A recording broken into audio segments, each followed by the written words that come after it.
처음에는 꿈을 꾸고 있다고 생각했어요. 되게 계속 깨지 않는 악몽 같은 거를 꾸고 있나 뭐 이런 생각도 했었고.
Sometimes it causes me to tremble, tremble, tremble. Were you there when they crucified my Lord?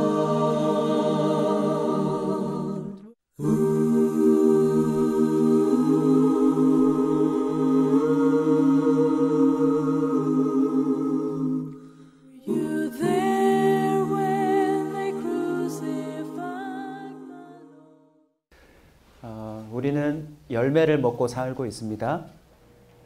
오늘 아침도 식사를 하신 분은 그 음식이 다 열매라는 것을 우리는 인정할 수밖에 없습니다. 추수감사절을 맞아서 우리는 열매에 대해서 꼭 생각해 봐야 합니다. 땅에서 나는 모든 식물들, 바다에서 나는 고기와 온갖 해산물들, 그리고 심지어 하늘에서도 나는 새들과 같은 그 어떤 모든 것들은 다 우리를 생존케 하는 열매입니다. 동의하십니까? 근데 놀랍게도요, 그 열매를 사람들이 매년 먹어치워도 농부와 어부가 그것을 새롭게 만들어내는 것이 아니라 이 땅과 바다와 하늘은 계속해서 신기하게도 우리에게 수학처럼 우리의 생존을 위해 기적을 이루고 있다는 사실을 볼 때 저와 여러분은 하나님을 인정해야 될 줄로 믿습니다. 그런데 그 열매만이 있는 게 아닙니다. 저와 여러분은 삶의 열매도 먹고 살고 있더라고요. 자신이 살아오면서 선택하고 행동하고 또 자신의 인생을 에너지를 쏟았던 그 무엇의 결실로 결국 먹고 살더라는 것입니다. 제 딸도 얼마 전에 수능을 쳤습니다. 어느새 고3 아빠가 되어서 그 아이가 초중고 오래도록 공부해서 결실을 거두는 그 현장에 있으니까 참 마음이 참 여러 가지 복잡한 마음이 있더라고요. 결국 수능 결과가 어떻게 나올지는 모르지만 그 결과로 또 나름 학교가 결정되고 인생이 결정되는 것 아니겠습니까? 우리는 지금 이 순간에도 어린아이, 백발이 되신 어르신들까지 여기 계신데 무엇을 먹고 살아요? 삶의 결실을 먹고 살더라는 것입니다. 말이 씨가 된다, 심은 대로 거둔다, 땀 흘린 만큼, 자식 농사, 이런 표현들은 하나님을 믿지 못해도 한 번의 인생을 살면서 모두가 경험하게 되는 그 열매에 대한 진리들입니다. 그러면 오늘 여러분 모두에게 또 제 자신에게 한번 묻고 싶습니다. 지금까지 내가 맺은 열매의 그 결실은 어떠한가? 열심히 땀 흘리셨습니까? 그리고 무엇을 심으셨습니까? 어떻게 가꾸셨고 어떻게 그것을 얻어내셨습니까? 그리고 기꺼이 내가 얻은 수확을 다른 사람한테 펼쳐놓고 나눌 수 있는 그런 열매가 혹시 있으십니까? 저는 어려서 아직 열매가 없습니다. 저는 나이가 들어서 이제 더 이상 일할 수 없기 때문에 그런 열매를 맺을 힘이 없습니다. 그 모두 다 핑계입니다. 왜냐하면 살아있는 한 우리는 어떻게든 결실을 내고 있기 때문입니다.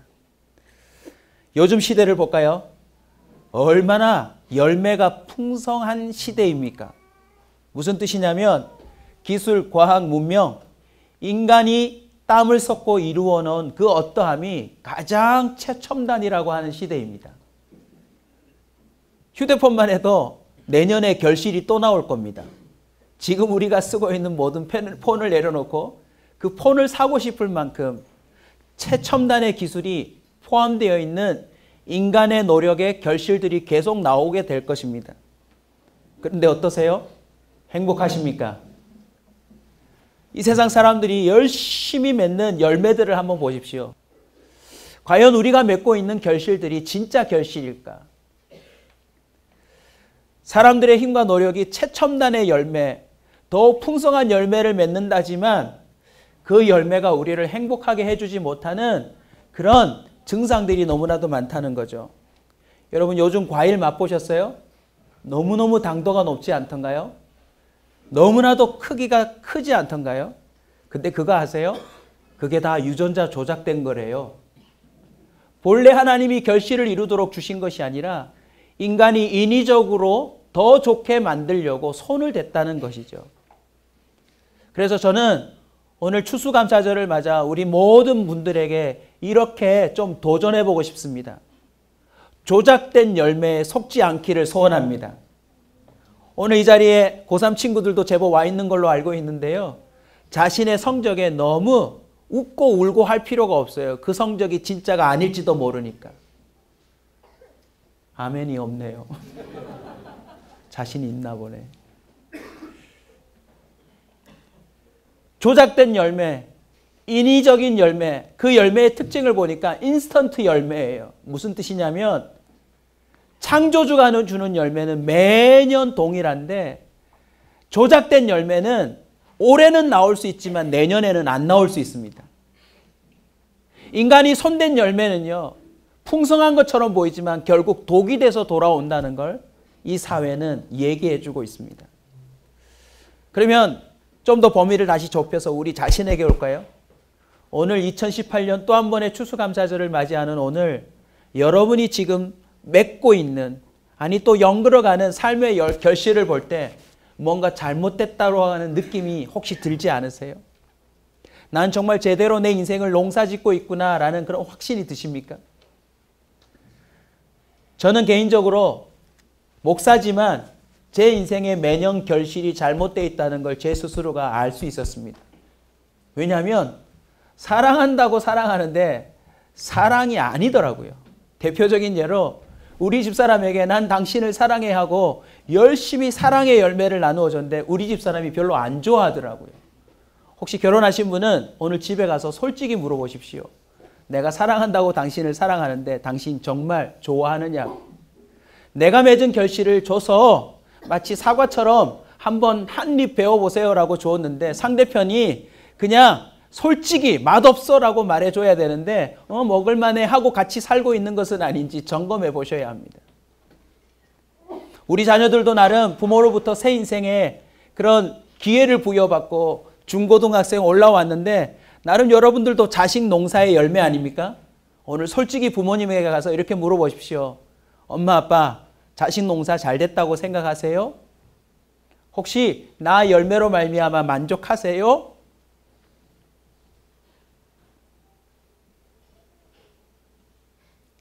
저는 1살, 2살 나이를 먹으면서 나름 세상에 대한 꿈과 소망이 컸는데요. 세상은 뭐 둘째치고라도 제 자신을 보니까 내가 원하는 열매가 내게서 안 나오더라. 내가 아무리 노력하고 애쓰고 꿈을 꾸고 도전을 해봐도 내가 희망하는 열매가 내게서 안 나오는 걸 저는 발견하게 되었습니다. 도리어 로마서 6장, 7장 이 두 장을 보면 이런 열매가 훨씬 더 우리를 지배하더라고요. 한번 따라서 해주시겠습니까? 죄의 정욕이 우리 지체 중에 역사하여 우리로 사망을 위하여 열매를 맺게 하였더니. 이상하게요. 부모님이 가르쳐주지 않았지만 내 안에 죄가 있는 걸 깨달았어요. 나도 모르게 내 안에 마치 나무 가지 사이로 흐르는 양분처럼, 마치 혈관을 흐르는 피처럼 내 몸을 주장하는 힘이 있는 걸 알았어요. 그래서 아닌 줄 알면서도 말하게 되고 선택하게 되고 행동함으로 말미암아 부모님에게도 들키면 안 되는, 그리고 내 주변 사람들에게도 꺼내어 놓을 수 없는 어두운 열매가 내 삶 가운데 하나씩 하나씩 맺히더라는 거죠. 다른 사람에게 내놓지는 못했지만 내 삶 구석구석에 마치 저장고에 쌓아둔 과일처럼 캐캐 묵어가는 열매들이 썩어가는 걸 느꼈어요. 갈라디아서 5장은 이렇게 말합니다. 육체의 일은 분명하니, 소위 어둠의 열매가 뭔지를 설명하고 있는데 이렇게 표현합니다. 음행과 더러운 것과 호색과 우상숭배와 주술과 원수 맺는 것과 분쟁과 시기와 당짓는 것과 분열함과 이단과 투기와 술취함과 방탕함과 또 그와 같은 것들이라. 여러분 삶을 펼쳐놓고 내가 하루하루 살아감으로 말미암아 표현되고 있는 열매들을 점검해 보셨으면 좋겠습니다. 오늘 이 추수감사절을 맞아서 제가 오늘 메신저로 서서 하고 싶은 말은 이제부터입니다.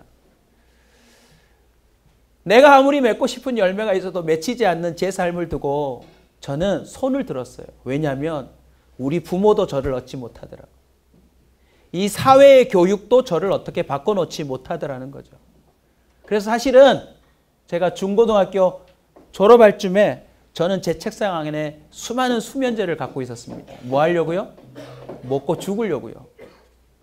모양은 기독교 집안의 아들이고 앞으로 목사 될 사람이고 또 나름 교회에서 회장을 맡고 있고 착한 사람처럼 보였지만 이 누구도 설명해 주지 않은 제 내면 깊은 곳에서부터 나를 망치는 그 기운들, 그리고 어느새 그것이 커지기 시작하는 열매들을 두고 저는 감당할 자신이 없었어요. 차라리 여기서 죽는 게 낫겠다. 제가 주위를 둘러봐도 우리 학교 선생님들이나 또 어른들의 삶을 봐도 딱히 뭐 그렇게 좋은 열매를 맺는 사람들을 찾아보기 힘들더라고요. 그런데 놀랍게도 제 삶의 변화가 일어났습니다. 오늘 모든 순서에 등장한 사람들도 동일합니다. 한번 따라서 하실까요? 그 결과가 뭐냐면 바로 이겁니다. 나에게서 나올 수 없는 열매가 생기기 시작하더라. 그때 죽었어야 되는데요. 이상하게 그 죽음의 순간을 넘기도록 누군가가 돕더라고요. 이상하게. 그리고 21살, 22살, 23살 결혼하고 아이를 놓고 살아오는 가운데 지금 저에게요. 저도 깜짝 놀랄 나에게서 기대할 수 없는 열매가 조금씩 등장하는 걸 저는 경험했습니다. 저는 그 수확에 대해서 마지막으로 설명드리려고 합니다. 성경 구절을 한번 같이 읽을까요? 여러분 자막을 띄워드리겠습니다. 혹시 준비됐나요? 네, 같이 읽겠습니다. 시작.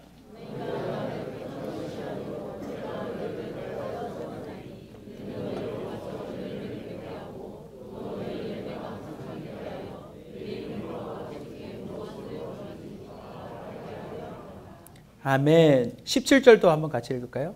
내가 이것을 너희에게 명함은 너희로 서로 사랑하게 하려 함이라. 설교 전에 보여드린 영상 보셨죠? 맨 처음에 나온 자매는 아주 대한민국에서 탑 클래스에 드는 대학 학생이었습니다. 근데 불행의 사고로 말미암아 여자의 그 인생이 망가졌죠. 근데 놀라운 사실은 사회에서 기대하고 또 추구하는 그 열매의 과정을 다 잃어버렸는데 이 자매의 그 망가진 인생 속에서 다 불타버린 인생 속에서 그 이후에 더 풍성한 열매가 나오더라는 것입니다. 두 번째 장면도 보셨죠?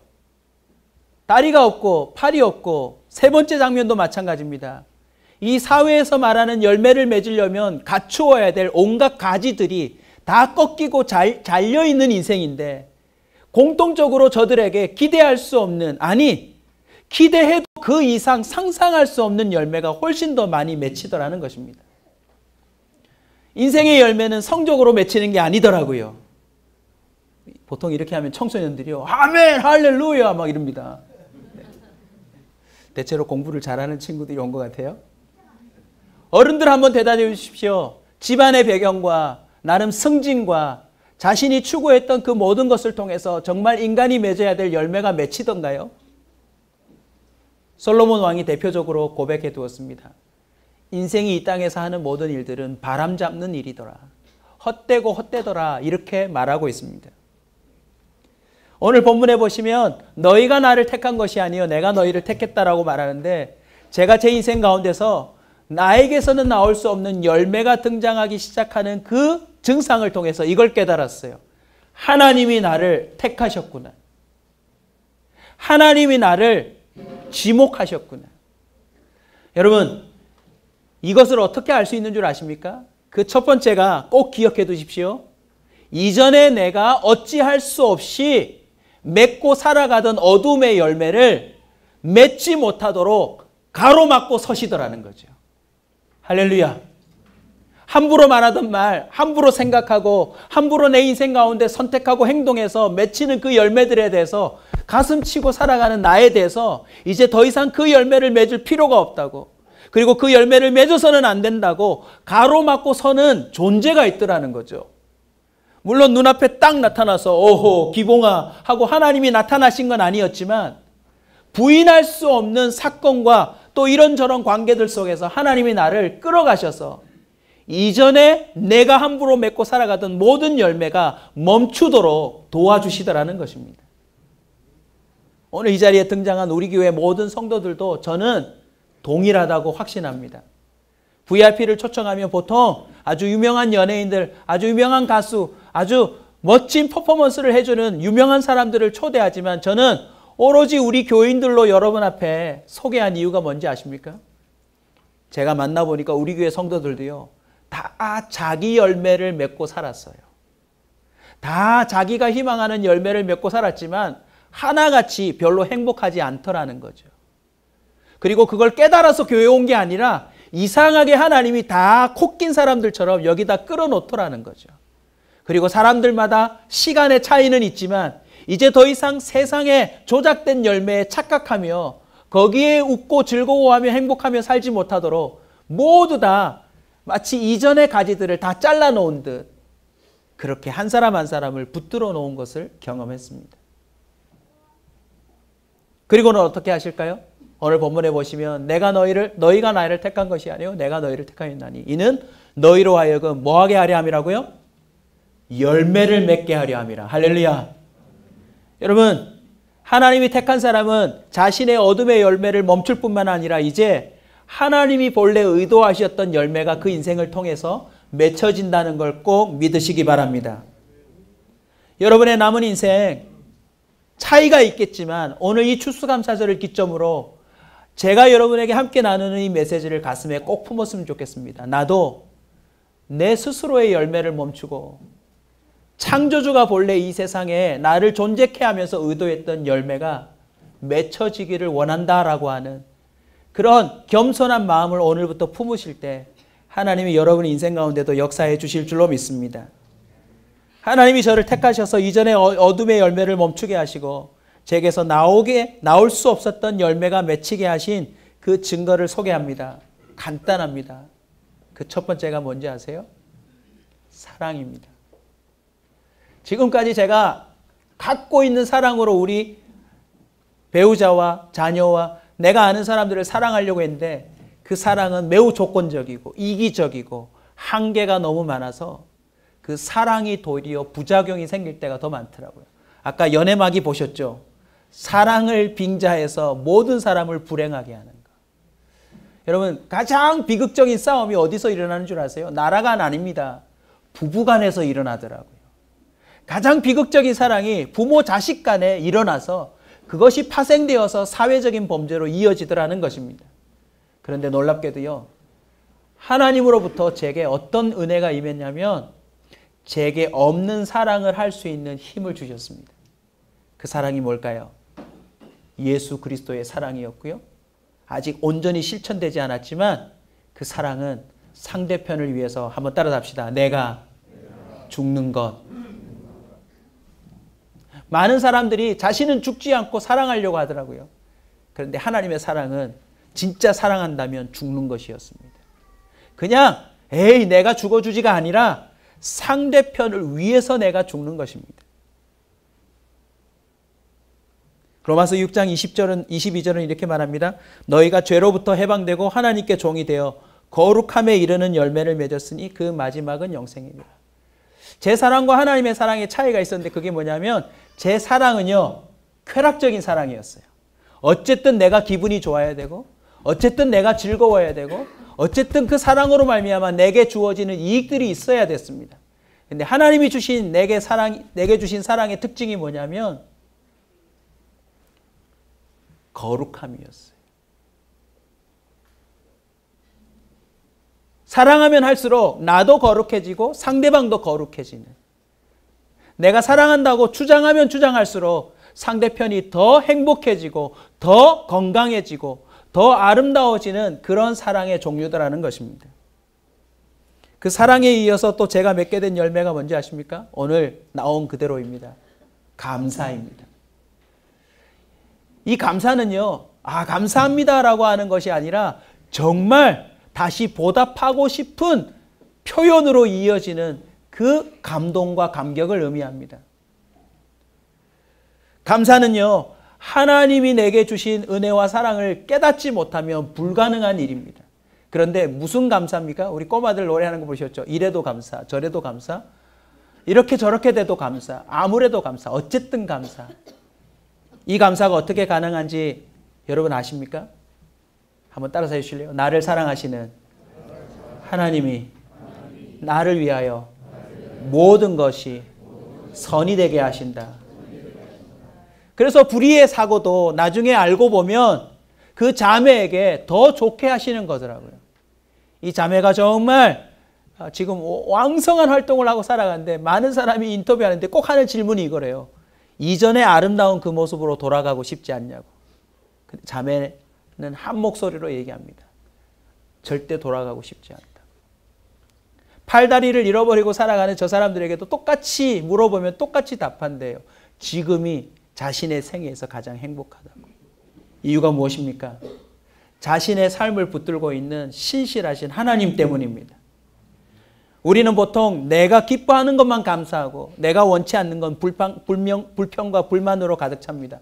근데 범사의 감사는요, 그 사람이 하나님의 손에 택함받고 하나님이 그를 위해 일하고 계시다고 하는 사실로 확인된 사람들만이 할 수 있는 이야기인 줄로 믿습니다. 마지막 제가 얻은 열매를 소개합니다. 뭘까요? 소망입니다. 오늘 읽으신 요한복음 15장 앞뒤 좌우를 읽어보시면 이런 표현이 있습니다. 나는 포도나무요, 너희는 가지니. 여기서 나는 예수 그리스도를 의미하고요. 또 1절을 읽어보시면 하나님은 농부라라고 말합니다. 제가 2018년 추수감사절에 여러분에게 소개할 수 있는 저의 가장 큰 수확은 바로 이것입니다. 예수님이 제 삶의 뿌리가 되어주신 것입니다. 저는 아무리 노력하고 힘을 들여도 제 삶의 근본이 잘못되어 있기 때문에 선한 열매가 안 나오더라고요. 그런데 하나님이 저를 택하시고 예수 그리스도께서 친히 제 인생의 뿌리가 되어주시기로 작정하셨더라고요. 할렐루야. 할렐루야. 이게 무엇으로 깨달아집니까? 뿌리는요, 반드시 가지를 변화시킵니다. 내가 접붙임 당한 엉뚱한 나무에서 온 존재라 할지라도, 아무리 흉악한 열매를 맺은 열매라 할지라도 예수 그리스도의 그 뿌리에 접붙임 받은 가지는 반드시 예수의 증상이 나오게 되어 있다는 것입니다. 더 놀라운 소망은 무엇입니까? 농부가 누구래요? 하나님이래요. 여러분, 오늘부터 여러분의 인생을 여러분이 경작하는 걸 내려놓으십시오. 내가 어떻게 하고 내가 어디를 가고 내가 뭘 추진한다고 하는 사회에서 말하는 그런 인생의 경작을 내려놓으시고 내 인생의 농부가 되신 하나님께 여러분의 삶을 맡겨보십시오. 그리고 여러분의 인생 근본을 예수 그리스도께 두시기 바랍니다. 그러면 머지않아 여러분 인생에도 뿌리가 다른 열매가 나오게 될 줄로 믿습니다. 지금도 전 세계에서 훌륭한 농부들이 사람들이 상상하지 못한 열매와 결실을 나타내고 있습니다. 하나님이 여러분의 농부가 된다면 인생을 어떻게 경작해 주실 것 같습니까? 시편 기자는 그것을 이렇게 고백합니다. 철을 따라 열매를 맺으며 그 잎사귀가 마르지 아니함 같을 것이다. 아무쪼록 2018년 추수감사절에 교회에 초대받아 잠시 앉았다 가시더라도 오늘 이 말씀을 겪고 평생에 놓치지 않았으면 좋겠습니다. 오늘부터 저와 여러분의 삶에 뿌리가 달라질 수 있습니다. 우리 인생 경작을 하나님께 맡겨드릴 수 있습니다. 우리 인생의 열매가 나올 수 없는 그 결실로 이어질 수 있다는 사실을 기억하시고 오늘부터 온전히 자신의 삶을 창조주께 그리고 우리를 구원하신 예수 그리스도께 그리고 그 가운데 일하고 계시는 성령 하나님께 우리의 삶을 맡겨보시길 주의 이름으로 축원합니다.